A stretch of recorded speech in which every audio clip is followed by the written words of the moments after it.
की येणाऱ्या काळामध्ये आपल्या महापालिका आहेत, नगरपालिका आहेत, जिल्हा परिषद आहेत, पंचायत समिती आहेत, आपल्याला या सगळ्या गोष्टीला सामोरं जात असताना खूप बारकाईचं आणि काटकसरीचं नियोजन या ठिकाणी करावं लागणार आहे आणि नियोजन पद्धतीने येणाऱ्या पुढच्या सर्व निवडणुका आपल्याला निवडणूक लढवावं लागणार आहे। कारण तसंच आहे, राज्यामध्ये आपलं विरोधी सरकार असेल पण आपल्याला घाबरायचं कारण नाही, कारण नांदेड जिल्ह्यामध्ये काँग्रेस कार्यकर्ते हे सक्षम कार्यकर्ते आहेत।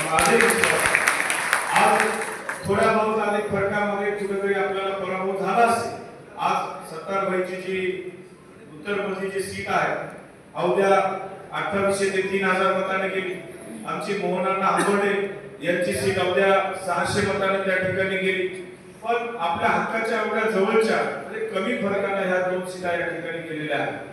तरी मी सत्तारभाई असेल की इतर सगळ्या पदाधिकाऱ्यांना एवढंच सांगू इच्छितो की आपल्या सर्वांच्या आशीर्वादाने मी खासदार म्हणून जरी झालो असतो तर इथं बसलेला प्रत्येक कार्यकर्ता हा खासदारच राहील।